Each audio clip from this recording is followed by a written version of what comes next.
রসুলকে জিন্দা না মুর্দা? কথা বলেন। রসুল্লাহ জিন্দা নবী, সেই জন্য রসুল্লাহ, আবু বকর সিদ্দিক, ফারুক আজম তিনাদের দুইজনকে রসুল্লাহর পাশে জায়গা দিলেন। বলে না এই কথা যে তাদেরকে এখানে দাফন করিয়ে না, অন্য জায়গায় দাফন করো, এখানে আমার বিবিকে দাও, এ কথা বলেছেন? জোরে বলুন না সুবহানাল্লাহ। সেই জন্য নবীর দরবারের মধ্যে কোনো প্রকারের স্বজন প্রীতি আছে? স্বজন প্রীতি হলে বলতো কি আমার আয়েশাকে আমার পাশে দাও, বলতো কি না? স্বজন প্রীতি নাই, মোহাব্বতের পরিচয়। যার ভিতরে যত মোহাব্বত, যদি স্বজন প্রীতি হতো রসুল্লাহ মাওলা আলী শের হোদাকে খলিফাতুল মুসলিমিন মধ্যে নম্বর 1 বানাতেন, ঠিক কিনা বলেন না? কারণ সৈয়দনা মাওলা আলী শের হোদা রসুলের পাকের চাচাতো ভাই, একদিকে চাচাতো ভাই, অপরদিকে জামাতা, ঠিক কিনা বলেন?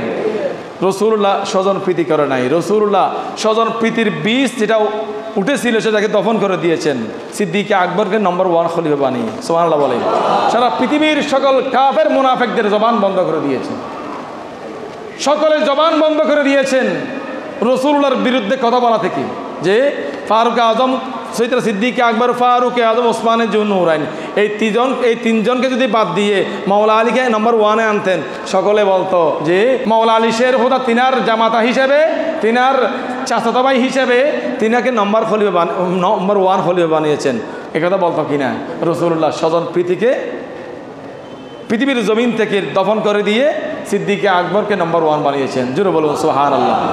অসংখ্য দরুদ এবং সালামের হাদিয়া নজরানা প্রেরণ করছি রসুলে মকবুল, রসুলে আরবি সাল্লাল্লাহু আলাইহি ওয়াসাল্লামের পবিত্র নূরানি রওজা পাকে, যে রওজা পাকের সাথে রসুল্লাহ সাল্লাল্লাহু আলাইহি ওয়াসাল্লামের কদমকে যিনি বুকে ধারণ করে শায়িত হয়েছেন আফদলুন নাস বা'দাল আম্বিয়া হুজুর সৈয়দনা আবু বকর সিদ্দিক রাদিয়াল্লাহু তাআলা আনহুর দরবারে সালাম জানাচ্ছি।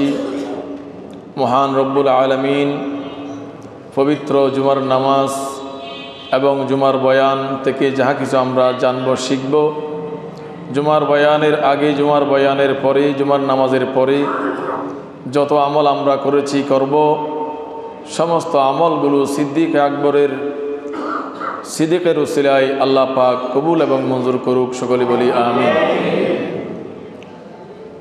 এই মাস অত্যন্ত ফজিলতপূর্ণ মাস। বর্তমানে সারা পৃথিবীতে যে অশান্তির সয়লাব হচ্ছে, এই অশান্তি থেকে উত্তরণ হওয়ার জন্য, নিস্তার পাওয়ার জন্য অন্যতম একটি শ্রেষ্ঠ মাধ্যম হচ্ছে সিদ্দিকে আকবরের চরিত্রকে মনে প্রাণে ধারণ করা, ঠিক কিনা? কারণ সৈয়দনা সিদ্দিক আকবর রাদিয়াল্লাহু তাআলা আনহু সম্পর্কে সৈয়দনা ইমাম আলা হযরত আজিমুল বরকত ইমাম আহমদ রেজা খান ফাজিল বেরলভী রাদিয়াল্লাহু তাআলা আনহুর বড় ভাই আল্লামা আহমদ রেজা খান রহমতুল্লাহ আলাই সিদ্দিকে আকবরের শানে এত সুন্দর করে বলেছেন, বয়াহ কিস জবাহু সে মর্তবা সিদ্দিকে আকবর কা। অর্থাৎ আমার এমন কোনো জবান নাই, এমন কোনো জবানের যোগ্যতা নাই যে জবান দিয়ে আমি সিদ্দিক আকবরের প্রশংসা করব। হেয়ারে গারে মেহবুবে সিদ্দিক আকবর কা, যিনি রসুল্লাহ সাল্লাল্লাহু আলাইহি ওয়াসাল্লামের হিজরতের রাতে গারে সুরের সাথে ছিলেন। হেয়ারে গারে মেহবুবে খুদা সিদ্দিক আকবর কা, যিনি মেহবুবে খুদার বন্ধু ছিলেন গারে সুরের ভিতরে, সে সিদ্দিক আকবরের শানমান আমার এই ছোট জবান দিয়ে কি আর বলবো? জোরে বলুন না সুবহানাল্লাহ। ইলাহি রহম ফরমা খাদেমে সিদ্দিক আকবর হো, হে আল্লাহ আপনি দয়া করো মেহরবানি করো সিদ্দিক আকবরের খাদেমের উসিলায়, सिद्दीक अकबरेर खेदमतेर उसिलाय तेरे रहमत के सदक़े वासिता सिद्दीक अकबर का एवं आपनार रहमत आमादेरके बर्षण करुन सिद्दीक अकबरेर सिद्दीक़ेर उसिलाय। जुरे बोलुन सुबहानअल्लाह। रसूल और अम्बिया के बाद जो अब्दुल हूँ आलम से अब्दुल नास बादल अम्बियार ए हादिसे पाकेर पुरोपुरी तर्जुमा करेছেন। रसूल और अम्बिया के बाद जो अब्दुल हूँ आलम से नबी एवं रसूलेर परे सारा पृथिवीते जिनी समस्त मानुषेर ऊर्ध्वे ये आलम में है किसका मर्तबा सिद्दीक अकबर का। ওই সিদ্দিক আকবরের উসিলায় আল্লাহ তুমি আমাদেরকে রহম করো। জোরে বলুন সুবহানাল্লাহ। गदा सिद्दीक अकबर का खुदा से फदल पाता है। सिद्दीक अकबर गोलाम होते पारले से अल्लाह पाकेर रहमत पाबे। खुदा के फदल से मैं हूँ गदा सिद्दीक अकबर का। अल्लाह पाकेर मोहब्बतेर कारणे अल्लाह पाकेर दयार कारणे আমরা আল্লাহ পাকের দয়া পাবো सिद्दीक अकबरेर गोलामी उसिलाय। जुरे बोलो सुबहानअल्लाह। नबी का और खुदा का मदह गो सिद्दीक अकबर है। আল্লাহ এবং আল্লাহ রসুলের মধ্যে যে মোহাব্বত, যিনি হাবিবে রব্বুল ওলা মেহবুবে রব্বুল ওলা রসুল পাক সাল্লাল্লাহু আলাইহি ওয়াসাল্লাম, আল্লাহর মধ্যে রসুলের মধ্যে কি মোহাব্বত, কি রাবেতা, কি সম্পর্ক, ভিতরের কি খবর সেটা জানেন सिद्दीक अकबर। जुरे बोलून सुबहानअल्लाह। ये आलम में है किसका नबी सिद्दीक अकबर का, खुदा सिद्दीक अकबर का। সেই জন্য আল্লাহ এবং আল্লাহ রসুলের মধ্যে যে মোহাব্বত, সেই মোহাব্বতের যেই শক্তি সেই সম্পর্কে सिद्दीक अकबर জানেন। সেই জন্য खुदा सिद्दीक अकबर का, नबी सिद्दीक अकबर का, नबी सिद्दीक अकबरेर, আল্লাহ सिद्दीक अकबरेर। जुरे बोलুন সুবহানাল্লাহ। সেই জন্য আল্লাহ পাক জাল্লা শানু কুরআনুল কারীমের মধ্যে ইরশাদ করেছেন সূরা তওবার 40 নম্বর আয়াত। আল্লাহ পাক বলেন সানি ইসনাইনি ইয হুমা ফিল গার। এভাবে তারা দুইজন, এভাবে তারা শুধুমাত্র কয়জন? তারা দুইজন ইয হুমা ফিল গার, যখন গারে সূরের ভিতরে অবস্থানরত ছিল।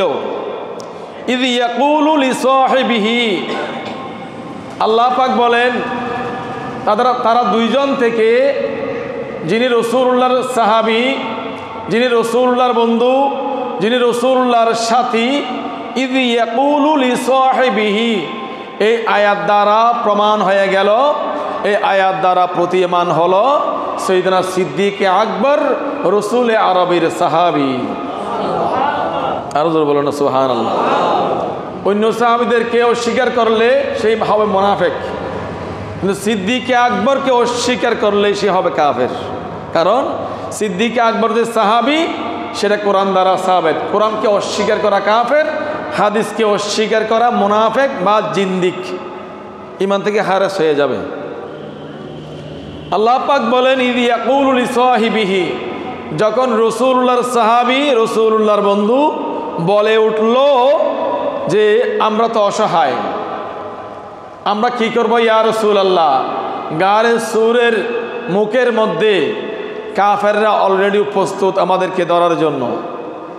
তখন রাসূল করিম সাল্লাল্লাহু আলাইহি ওয়াসাল্লাম বলে উঠলেন, ও সিদ্দীক আকবর লা তাহজান, ভয়ের কোনো কারণ নাই, পেরেশানির কোনো কারণ নাই, অস্বস্তি হওয়ার কোনো কারণ নাই। ইন্নাল্লাহা মা'ানা, নিঃসন্দেহে আমাদের সঙ্গে আমাদের আল্লাহ রয়েছেন। ফাআনজালাল্লাহু সাকিনাতু আলাইহি, আল্লাহর নবী যখন সিদ্দীক আকবরকে এই অভয় দিলেন, ও আবু বকর পেরেশান হইও না, চিন্তিত হইও না, ভয় করো না, কারণ আমাদের সঙ্গে আমরা যে আল্লাহর সন্তুষ্টির জন্য আমার মাতৃভূমি মক্কা মুআজ্জামাকে ছেড়ে আমি মদিনাতুল মুনাওয়ারায় যাচ্ছি আল্লাহর হুকুমে, সুতরাং সে মহান রব্বুল আলামিন আমাদের সঙ্গে রয়েছেন। তো আল্লাহ পাক যাদের সঙ্গে থাকবেন তাদের কোনো ভয় আছে? কথা বলেন না। তাহলে সিদ্দিক আকবরের কিয়ামতের ময়দানে কোনো ভয় আছে? দুনিয়াতেও নাই, কবরেও নাই, আখিরাতেও। কারণ সিদ্দিক আকবর এমন ব্যক্তিত্ব যিনার ইন্তেকালের পরে, সিদ্দিক আকবর ইন্তেকালের আগে ফারুক আজম রাদিয়াল্লাহু তাআলা আনহু সহ সমস্ত সাহাবায়ে কেরামদেরকে ডেকে বলছেন, ও ওমর সহ যারা আছেন সকলকে উদ্দেশ্য করে সৈয়দনা সিদ্দিক আকবর বলেছিলেন, ওমর আমার ইন্তেকালের পরে আমাকে মাওলা আলী গোসল দিবে, গোসল দেওয়ার পরে আমাকে কফন পরিয়ে জানাজার নামাজ পড়ে আমার এই লাশ রাসূলুল্লাহর রওজা মুবারকের পাশে রেখে আসবে। রাখার পরে তোমরা সেখানে অবস্থান করবে। রাসূলুল্লাহ যদি আমার ব্যাপারে কিছু বলেন সেটা শুনবে, আর যদি কিছু না বলে তাহলে আমার লাশ মুবারকটা জান্নাতুল বকির মধ্যে দাফন করে দিবে। আরো জোরে বলুন না সুবহানাল্লাহ। তাহলে এই অভয়, এই শান্তি, এই প্রশান্তি, এই প্রত্যাশা সিদ্দিক আকবরের অন্তরে ছিল কিনা, যে আমি সারা জীবন রাসূলুল্লাহর গোলামি করেছি, আমি সারা জীবন বাল্যকাল থেকে বৃদ্ধকাল পর্যন্ত আমি রাসূলুল্লাহর সাথে ছায়ার মতো লেগে আসছিলাম, সবসময় রাসূলুল্লাহকে আমি আড়াল করে রাখতাম। রাসূলুল্লাহকে কেউ বড় কথা বললে সঙ্গে সঙ্গে তার প্রতিবাদ করতাম। রাসূলুল্লাহকে কেউ মারলে আমার ফিট বসিয়ে দিতাম। মারতে হলে আমাকে মারো, ধরতে হলে আমাকে ধরো, গালমন্দ করতে হলে আমাকে করো, আমার নবীকে করিও না। সিদ্দিক আকবরের সে অভয় ছিল অন্তরের মধ্যে। সিদ্দিক আকবরের ইন্তেকাল হয়ে গেল। ফারুক আজম রাদিয়াল্লাহু তাআলা আনহু মাওলা আলী শের খোদার মাধ্যমে গোসল দিলেন। গোসল দেওয়ার পরে সৈয়দনা আবু বকর সিদ্দিক রাদিয়াল্লাহু তাআলা আনহুকে কফন মোবারক পরালেন। পরানোর পরে জানাজার নামাজ হলো। জানাজার নামাজ পড়ার পরে সিদ্দিক আকবরের ওই কাঠিয়া রাসূলুল্লাহর রওজা মুবারকের পাশে রেখে দিলেন। সাহাবায়ে কেরামরা সবাই নিশ্চুপে দাঁড়িয়ে আছেন। জোরে বলুন না সুবহানাল্লাহ। সিদ্দিক আকবর রাদিয়াল্লাহু তাআলা আনহু,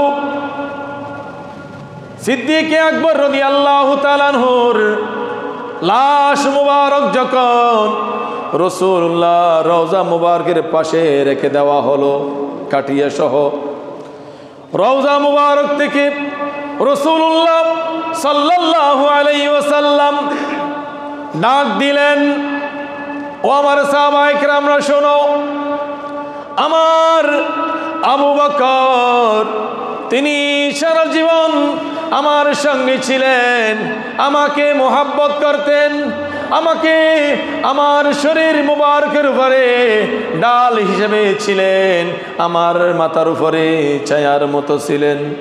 রাসূলুল্লাহ বলেছেন, ও আমার সাহাবায়ে কেরামরা শুনো, সবচাইতে আমার সাহাবীদের মধ্যে সবচাইতে এহসান দ্বারা আমাকে উপকৃত করেছেন তিনি হচ্ছেন সিদ্দিক আকবর। সাহাবায়ে কেরাম প্রত্যেকটি সাহাবায়ে কেরামরা রাসূলুল্লাহকে এহসান করেছেন, রাসূলুল্লাহকে সাহায্য সহযোগিতা করেছেন। রাসূলুল্লাহ বলেছেন সবার এহসান রয়েছে, সবচাইতে সিদ্দিক আকবরের এহসানে আমি উপকৃত হয়েছি। জোরে বলুন সুবহানাল্লাহ। সিদ্দিক আকবরের লাশ যখন রাসূলুল্লাহর রওজা মুবারকের পাশে রাখা হলো, রওজা মুবারক থেকে আওয়াজ আসলো, আমার বন্ধু সিদ্দিক আকবরের জন্য আমি অপেক্ষমান, বন্ধুর জন্য অপেক্ষমান, আর দেরি না করে বন্ধুকে বন্ধুর সাথে মিলিয়ে দাও। আল্লাহু আকবার বলে, বন্ধুকে বন্ধুর সাথে মিলিয়ে দাও। সৈয়দনা সিদ্দিক আকবর রাদিয়াল্লাহু তাআলা আনহুর দাফন হয়েছে রাসূলুল্লাহর পা মোবারককে সামনে নিয়ে। জোরে বলুন সুবহানাল্লাহ। আর ফারুক আজম রাদিয়াল্লাহু তাআলা আনহুর ইন্তেকালের আগে যখন সাকরাতের বিছানা শুরু হয়ে গেল, সাকরাত শুরু হয়ে গেল, তখন তিনার বেটা হযরতে আব্দুল্লাহ রাদিয়াল্লাহু তাআলা আনহুকে মা আয়েশার কাছে পাঠালেন, আব্দুল্লাহ যাও আম্মাজান আয়েশাকে বলবে আমার মন চাচ্ছে আমি সিদ্দিক আকবরকে সঙ্গে নিয়ে রাসূলুল্লাহকে সঙ্গে নিয়ে সেই জায়গার মধ্যে আমি থাকতে চাই। আব্দুল্লাহ গেলেন দৌড়ে দৌড়ে মা আয়েশার কাছে, আম্মাজান আমার আব্বু তিনি তো মদিনা শরীফের মক্কা শরীফের বাদশাহ, তিনি খলিফাতুল মুসলিমিন, আমাদের দেশের মধ্যে আমাদের যিনি রাষ্ট্রনায়ক তিনি যদি চায় অমুক জায়গার মধ্যে তাকে দাফন করা হোক, পারবে কিনা? সে ধরনের অবস্থা আছে কিনা যে ক্ষমতার বলে আমি চাই অমুক জায়গার মধ্যে আমাকে দাফন করা হোক, পারবে কিনা? যিনি অর্ধ পৃথিবীর বাদশাহ, যিনি অর্ধ পৃথিবীর রাজা, তিনি মা আয়েশার কাছে রাসূলুল্লাহর পাশে থাকার জন্য আরজি করেছেন, ওই জায়গাটা তিনি চাচ্ছেন। আব্দুল্লাহ গেলেন আম্মাজান আয়েশার কাছে, আম্মাজান আমার আব্বু আপনার কাছে একটা আবেদন করেছেন। কি আবেদন বলো?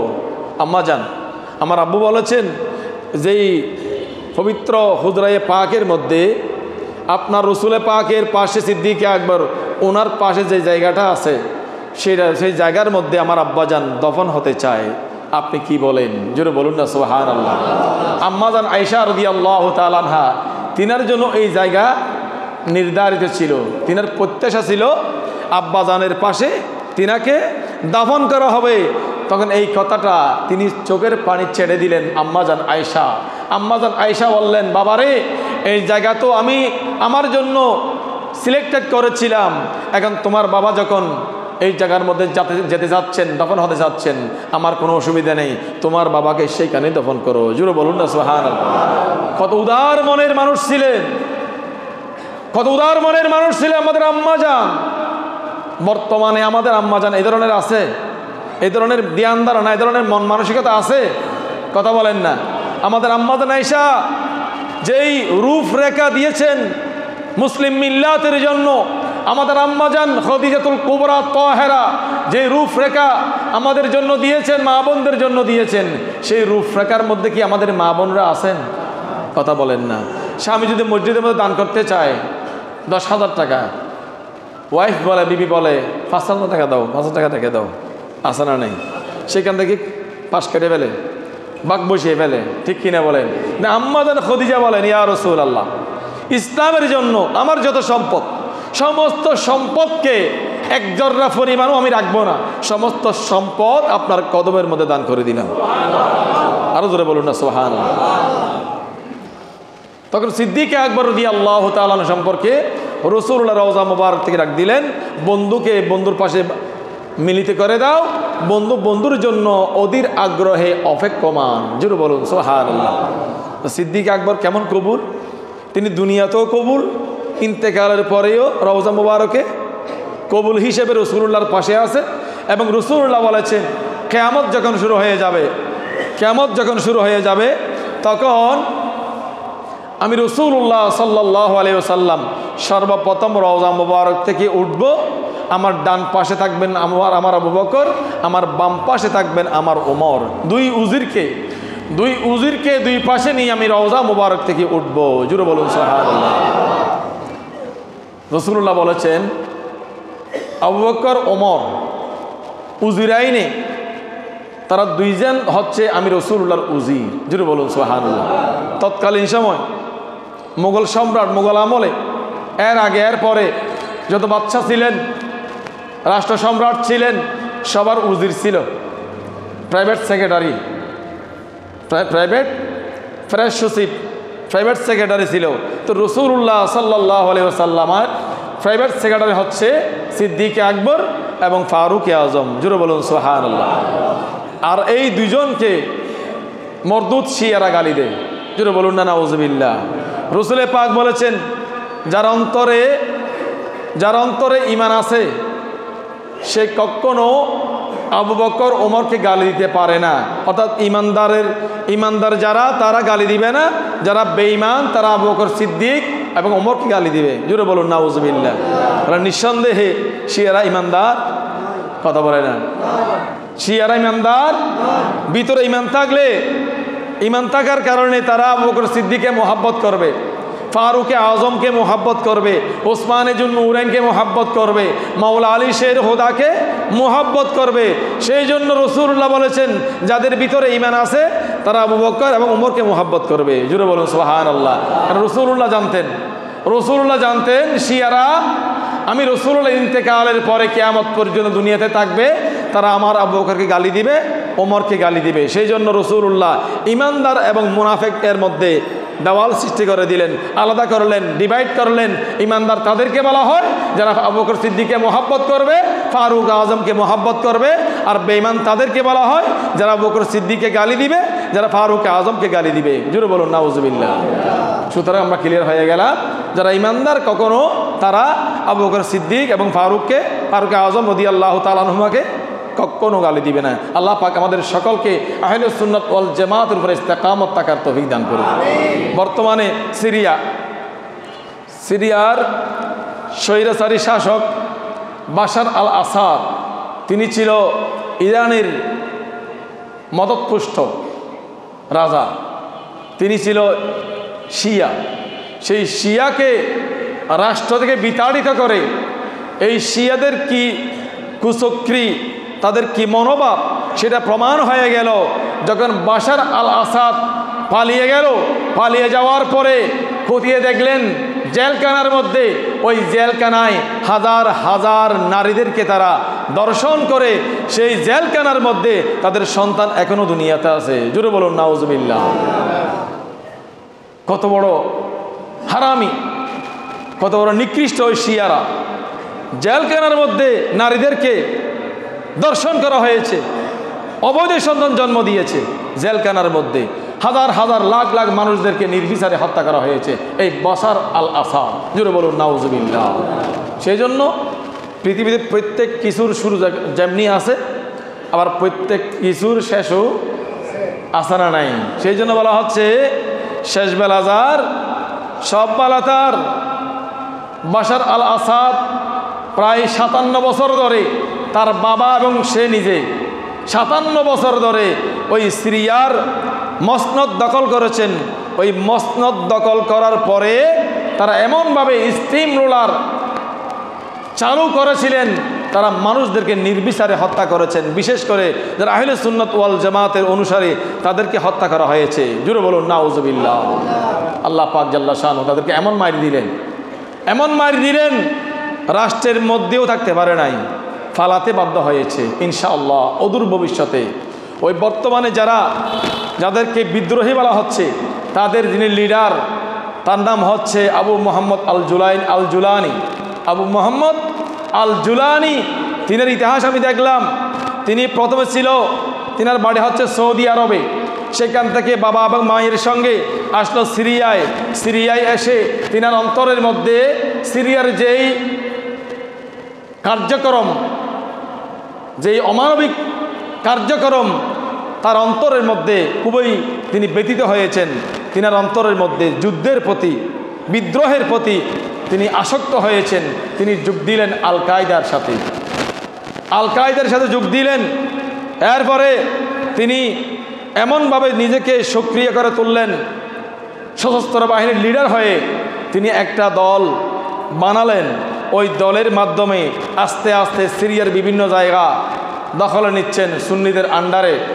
তখন তিনি একটা দল করার পরে ওই দলের মাধ্যমে তিনি বিভিন্ন জায়গা দখল করে এক পর্যায়ে তিনি ঘোষণা দিলেন, কাতার ভিত্তিক এই সংস্থা গণমাধ্যম আল জাজিরা, ওই টেলিভিশনে এসে তিনি সরাসরি বলে দিলেন, আজ থেকে আমার সাথে আল কায়দার সাথে কোনো সম্পর্ক নাই। জোরে বলুন সুবহানাল্লাহ।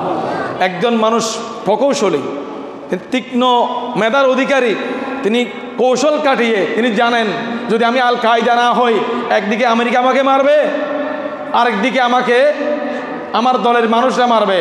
সুতরাং আমি আল কায়দার পরিচয় দিয়ে আল কায়দার ওসামা বিন লাদেন সহ যারা ছিলেন তারা সবাই তিনাকে প্রটোকল দিয়েছেন, তিনাকে সাহায্য করেছেন। সাহায্য করার পরে তিনি যখন একদম সক্রিয় হয়ে গেলেন, তখন তিনি ভাষণ দিলেন আল জাজিরা টেলিভিশনে যে আজ থেকে আমার সাথে এই আল কায়দার সাথে কোনো সম্পর্ক নাই। জোরে বলুন সুবহানাল্লাহ। কারণ তিনি বলেন আল কায়দা হচ্ছে সংখ্যালঘুর উপরে অত্যাচার করেছিল, আমি আল জুলানি আমি কখনো সেটা মানতে পারি না, সুতরাং আল কায়দার সাথে আমার কোনো সম্পর্ক নাই। তিনি একদম সঠিকভাবে সঠিক প্রক্রিয়ায় তিনি সশস্ত্র বাহিনী গঠন করে ইনশাআল্লাহ তিনি এই সিরিয়ার বাশার আল আসাদকে দেশ থেকে তাড়িয়ে বর্তমানে তিনি সারা পৃথিবীর মধ্যে একজন সশস্ত্র বাহিনীর লিডার, একজন শক্তিশালী যোদ্ধা। জোরে বলুন সুবহানাল্লাহ। ইতিহাস বলে ওই আবু মুহাম্মদ আল জুলানি তিনার এই দলটা আস্তে আস্তে ঈসা আলাইহিস সালাম পর্যন্ত যাবে। সুবহানাল্লাহ বলে ঈসা আলাইহিস সালাম পর্যন্ত যাবে। ওই দল ঈসা নবীর সাথে সংযুক্ত হবে, মনে রাখবেন ইতিহাস। ঈসা নবীর সাথে সংযুক্ত হবে, কারণ তখন দুইটা দল হয়ে যাবে মুসলমানের মধ্যে। একটা দল হবে দাজ্জালের সাথে, তারাও কিন্তু মুসলমান। রাসূল করিম সাল্লাল্লাহু আলাইহি ওয়াসাল্লাম হাদিসে পাকের মধ্যে ইরশাদ করেছেন, রাসূলুল্লাহ একদিন গনিমতের মাল, যুদ্ধ থেকে যেই সম্পদ কুড়িয়ে পেয়েছেন, কাফেররা রেখে পালিয়ে গেছেন, ওই সম্পদগুলোকে বলা হয় গনিমত। ওই গনিমতের মাল থেকে পাওয়া কিছু স্বর্ণ রাসূলুল্লাহ বন্টন করতেছিলেন। এই অবস্থায় বন্টন করা অবস্থায় রাসূলুল্লাহ তিনার আত্মীয়কে ওই সম্পদ দিলেন। দেওয়ার পরে পিছন থেকে একজন কালো চুলওয়ালা, সাদা পোশাকধারী, মাথা নেকনানো একজন মানুষ তিনি দাঁড়িয়ে বলছেন, ইয়া মুহাম্মদ মা আনসাফতানি, হে মুহাম্মদ সাল্লাল্লাহু আলাইহি ওয়াসাল্লাম আপনি ইনসাফ করুন, আপনি আমার প্রতি ইনসাফ করেন নাই। জোরে বলুন নাউজুবিল্লাহ। এই কথা বলার পরে সাইয়েদনা ফারুক আজম রাদিয়াল্লাহু তাআলা আনহু দাঁড়িয়ে গেলেন হাতের মধ্যে তলোয়ার নিয়ে। বেয়াদব, রাসূলুল্লাহ যদি ইনসাফদারি না হয়, ইনসাফের দ্বারক বাহক হচ্ছে রাসূলুল্লাহ, সেই রাসূলুল্লাহকে তুমি ইনসাফের শিক্ষা দিচ্ছ, বেয়াদব কোথাকার। তখন ফারুক আজম বলেন, ইয়া রাসূলুল্লাহ আপনি এই জিল্লি, ইয়া রাসূলুল্লাহ আন উকতালাহু, ইয়া রাসূলুল্লাহ আপনি আমাকে একটা অনুমতি দেন, ওই বেয়াদবের গর্দান আমি দর থেকে আলাদা করে দেব। সুবহানাল্লাহ বলেন। রাসূলুল্লাহ বললেন, এই ওমর শোনো, দর থেকে স্যার আলাদা করতে হবে না, ওই ব্যক্তির সম্পর্কে আমি রাসূলুল্লাহ ভবিষ্যৎবাণী করতেছি, শোনো, ওই ব্যক্তি হচ্ছে খারেজি, ওই ব্যক্তির সঙ্গে আরো অনেক মানুষ থাকবে, ওই ব্যক্তির দলবল সবাই যেতে যেতে এক পর্যায়ে তারা দাজ্জাল পর্যন্ত যাবে। দাজ্জাল যখন আবির্ভূত হবে তারা দাজ্জালের সঙ্গে গিয়ে দাজ্জালকে সাহায্য করবে। জোরে বলুন নাউজুবিল্লাহ। তো রাসূলুল্লাহ হাদিসের মধ্যে ক্লিয়ার করে দিয়েছেন, রাসূল করিম সাল্লাল্লাহু আলাইহি ওয়াসাল্লাম হাদিসে পাকের মধ্যে ক্লিয়ার করে দিলেন, মুসলমান হওয়ার সত্ত্বেও তার মুখে দাড়ি আছে, মাথায় পাগড়ি আছে, পরনের জুব্বা আছে, কত সুন্দর ড্রেস, দেখতে লাগবে জান্নাতি মানুষ, লেবাসুত তাকওয়া ওয়ালা, ওই ব্যক্তি সম্পর্কে রাসূলুল্লাহ ক্লিয়ার করে দিলেন, ওমর মারতে হবে না, সেই ব্যক্তির দলবল সহ দাজ্জালের সাথে মিলিত হবে। তাহলে বোঝা যায় ওই শিয়ারা খারজিরা হচ্ছে দাজ্জালের সহচর, আর আহলুস সুন্নাত ওয়াল জামাতের অনুসারে হচ্ছে হযরত ঈসা নবীর সহদর। জোরে বলুন সুবহানাল্লাহ। ক্লিয়ার হয়ে গেল। আবু মুহাম্মদ আল জুলানির ওই দল আস্তে আস্তে ঈসা আলাইহিস সালাম পর্যন্ত যাবে। ঈসা আলাইহিস সালাম যখন সিরিয়ার একটা মসজিদ, সেই মসজিদের নাম উমাইয়া মসজিদ, ওই মসজিদের একটা মিনার আছে, সাদা মিনার। রাসূল পাক বলেছেন ওই সাদা মিনারের উপরে হযরতে সাইয়েদনা ঈসা রূহুল্লাহ আলাইহিস সালাতু ওয়াস সালাম চতুর্থ আসমান থেকে দুইজন ফেরেশতার উপরে ভর করে ওই মিনারের উপরে এসে বসবেন। জোরে বলুন সুবহানাল্লাহ। সেখান থেকে ঈসা আলাইহিস সালাম দুনিয়াতে নেমে আসবেন। তখন নামাজের ওয়াক্ত হবে, নামাজের সময় আজান হবে, আজান দেওয়ার পরে জামাতের ওয়াক্ত হবে, একামত হবে, একামত দেওয়ার পরে ওই মজলিসের মধ্যে থাকবেন ঈসা রূহুল্লাহ আলাইহিস সালাতু ওয়াস সালাম, আর উপস্থিত থাকবেন ইমাম মাহাদি আলাইহিস সালাম। তিনারা দুইজন থাকবেন। হযরত ইমাম মাহাদি আলাইহিস সালাম হযরত ঈসা নবীকে দেখে বলবেন, হুজুর আপনি নামাজের ইমামতি করুন, নামাজ পড়ান। ঈসা আলাইহিস সালাম বলবে, ও মুহাম্মদ, ও ইমাম মাহদী, আপনার ব্যাপারে আমি জানতে পেরেছি আপনি রাসূলুল্লাহর আওলাদ। আমি চাচ্ছি, আমি দুনিয়াতে এসেছি নবী হিসাবে নয়, আমি এসেছি আল্লাহর নবীর উম্মত হিসাবে, আর সেই নবীর আওলাদ হচ্ছ তুমি ইমাম মাহদী। জোরে বলুন সুবহানাল্লাহ। আমি চাই আজকে আপনি নামাজের ইমামতি করবেন, আজকে আমি আপনার পিছনে মুসল্লি হব। সেই জন্য হাদিসে পাকের মধ্যে আল্লাহর নবী রাহমাতুল লিল আলামিন সাল্লাল্লাহু আলাইহি ওয়াসাল্লাম বলেছেন, ও আমার সাহাবায়ে কেরামরা শুনো, সেই দিন কেমন হবে তোমাদের সম্মান, সেই দিন কেমন হবে তোমাদের ইজ্জত, সেই দিন কেমন হবে তোমাদের হুরমত। সাহাবায়ে কেরামরা বলে, ইয়া রাসূলুল্লাহ, কোন দিন? রাসূলুল্লাহ বলেন, যেই দিন ঈসা আলাইহিস সালাম আসবে, পৃথিবীতে আগমন করবেন, এবং সেই দিন তোমাদের মধ্য থেকে একজন ব্যক্তি যার নাম হবে আমার নামের সাথে মিল, যার নাম হবে মুহাম্মদ, যার বাবার নাম হবে আমার বাবার নামে নাম আব্দুল্লাহ, সেই ব্যক্তির নাম হবে ইমাম মাহদী। ওই ইমাম মাহদী তোমাদের সবার সামনে ঈসা নবীকে মুসল্লি বানিয়ে তিনি মুসাল্লায় গিয়ে নামাজের ইমামতি করবেন। সেই দিন তোমাদের কত সম্মান হবে, জোরে বলুন সুবহানাল্লাহ। নবীকে পিছনে রেখে উম্মত আওলাদ রসুল নামাজের মুসাল্লায় দাঁড়িয়ে নামাজের ইমামতি করবেন। সুবহানাল্লাহ বলেন। রসুলে পাক বলেন, তোমাদের সম্মান কত হবে সেই দিন, জোরে বলুন না সুবহানাল্লাহ। সেই জন্য রসুল করিম সাল্লাল্লাহু আলাইহি ওয়াসাল্লামের আওলাদ যারা আছেন তাদেরকে মোহাব্বত করবেন। আওলাদ রসুল জামানার শেষ, আখিরি, লেটেস্ট, একদম শেষে আওলাদ রসুল হবেন, একদম গৌসুল আজম হবেন, তিনি হচ্ছে হযরত ইমাম মাহদী আলাইহিস সালাম। জোরে বলুন সুবহানাল্লাহ। সুতরাং হযরত সাইয়েদনা সিদ্দিক আকবর রাদিয়াল্লাহু তাআলা আনহুর শান ও মান কত, যিনি রাসূলুল্লাহর আওলাদকে কত মোহাব্বত করতেন। সিদ্দিক আকবর বলেন, আমার রাসূলে পাকের পরিবারবর্গ যারা আছেন তাদের সকলকে আমি আবু বকর সিদ্দিক আমার পরিবারের সকলের চাইতে বেশি ভালোবাসি। সিদ্দিক আকবরের ঘোষণা। আমার পরিবারে যারা আছেন সবার থেকেও, আমার সমস্ত পরিবার থেকেও আমি সিদ্দিক আকবর আমার নবীর আওলাদকে সবচেয়ে বেশি ভালোবাসি। জোরে বলুন সুবহানাল্লাহ। সেজন্য সিদ্দিক আকবরের সম্মান আব্দুল নাস বাদল আম্বিয়া, সমস্ত আম্বিয়া ইকরামদের পরে, সমস্ত রসুলগণের পরে, সমস্ত নবীগণের পরে, সমস্ত মানুষদের উপরে যিনার স্টেজ, যিনার অবস্থান, তিনার নাম হচ্ছে সৈয়দনা আবু বকর সিদ্দিক রাদিয়াল্লাহু তাআলা আনহু। জোরে বলুন সুবহানাল্লাহ। সৈয়দনা সিদ্দিক আকবর রাদিয়াল্লাহু তাআলা আনহুর সম্মান আল্লাহর দরবারে কত বেশি একটু শুনুন। রাসূল করিম সাল্লাল্লাহু আলাইহি ওয়াসাল্লাম একদিন বললেন, আবু বকর, এক কাজ করো, তুমি দোকানে গিয়ে আমার জন্য একটা আংটি বানিয়ে আনো। কি আংটি আমরা দিই না? আংটি, একটা আংটি বানিয়ে আনো। সেই আংটির মধ্যে আল্লাহু নামটা খোদাই করে দিতে বলবে বণিককে। তখন সিদ্দিক আকবর রাদিয়াল্লাহু তাআলা আনহু বাইন্যার দোকানে গেলেন, বণিকের দোকানে গেলেন, স্বর্ণের দোকানে গেলেন।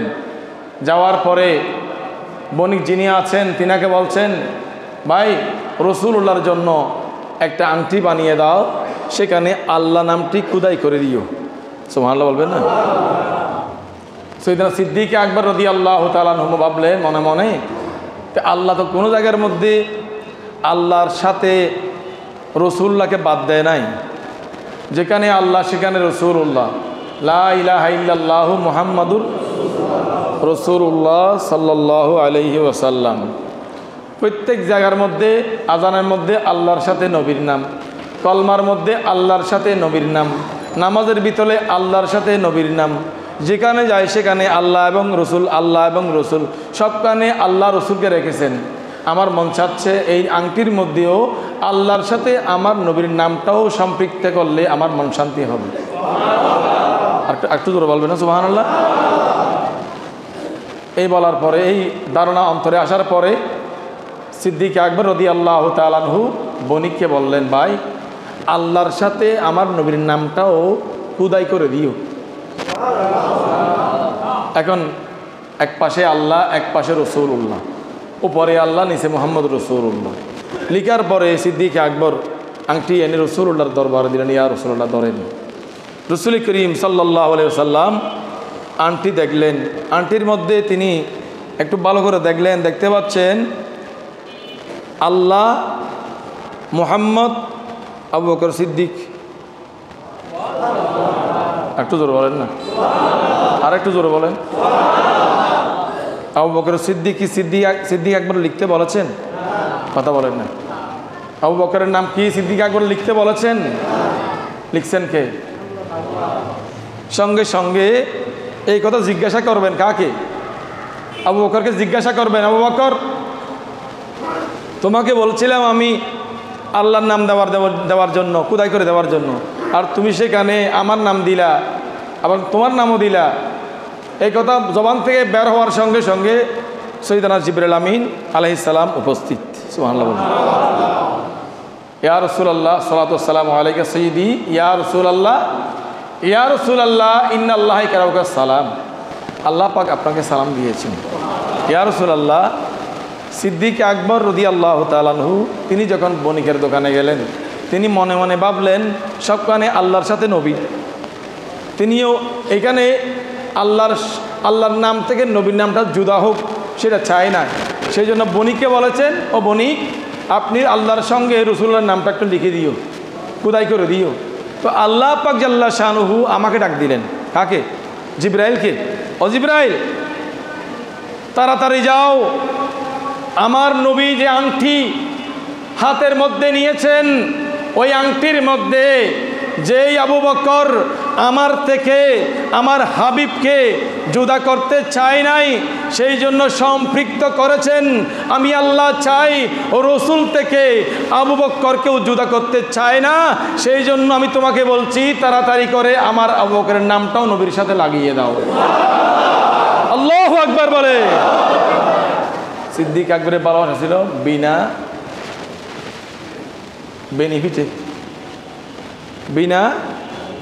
বেনিফিটে, কোনো বিনিময় নাই, চাচ্চা মোহাব্বত। সেই জন্য আল্লাহর দরবার কি হয়েছে? কবুল হয়েছে। যেখানে আল্লাহ সেখানে রসুল্লাহ, যেখানে রসুল্লাহ সেখানে সেইখানে সিদ্দিকে আকবর আল্লাহ লাগিয়ে দিলেন। দেখেন রসুল্লাহকে আল্লাহ কত ভালোবাসেন এবং সিদ্দিক আকবর রসুল্লাহকে কত ভালোবাসেন। যেহেতু তিনি হাবিবুল্লাহ আর সাইয়েদনা আবু বকর সিদ্দিক হাবিবে রসুলিল্লাহ, বলুন না সুবহানাল্লাহ। সেই জন্য আল্লাহ রসুল সিদ্দিক আকবর আছে না নাই? আংটির মধ্যে আল্লাহ রসুল্লাহ এবং সিদ্দিকে আকবরকে যারা রসুল থেকে জুদা করে গালি দিবেন তাদের সাথে ইসলামের কোনো সম্পর্ক। সিদ্দিক আকবর যদি ফারুক আজম যদি আল্লাহর নবীর দরবারে মকবুল না হতেন, আল্লাহর দরবারে মকবুল না হতেন, তাদেরকে কি রওজা মুবারকের পাশে থাকার জায়গা হতো? কথা বলেন না। রসুল্লাহকে জিন্দা না মুর্দা? কথা বলেন। রসুল্লাহ জিন্দা নবী। সেই জন্য রসুল্লাহ আবু বকর সিদ্দিক ফারুক আজম তিনাদের দুইজনকে রসুল্লাহর পাশে জায়গা দিলেন। বলে না এই কথা যে তাদেরকে এখানে দাফন করিয়ে না, অন্য জায়গায় দাফন করো, এখানে আমার বিবিকে দাও, এ কথা বলেছেন? জোরে বলুন না সুবহানাল্লাহ। সেই জন্য নবীর দরবারের মধ্যে কোনো প্রকারের স্বজন প্রীতি আছে? স্বজন প্রীতি হলে বলতো কি আমার আয়েশাকে আমার পাশে দাও, বলতো কি না? স্বজন প্রীতি নাই, মোহাব্বতের পরিচয়। যার ভিতরে যত মোহাব্বত, যদি স্বজন প্রীতি হতো রসুল্লাহ মাওলা আলী শের হোদাকে খলিফাতুল মুসলিমিন মধ্যে নম্বর 1 বানাতেন। ঠিক কিনা বলেন না? কারণ সৈয়দনা মাওলা আলী শের হোদা রসুলের পাকের চাচাতো ভাই, একদিকে চাচাতো ভাই অপরদিকে জামাতা। ঠিক কিনা বলেন? রসুল্লাহ স্বজন প্রীতি করে নাই। রসুল্লাহ স্বজন প্রীতির বীজ যেটা উঠেছিল সেটাকে দফন করে দিয়েছেন। সিদ্দিক আকবরকে নম্বর 1 খলিফা বানিয়ে। সুবহানাল্লাহ বলেন।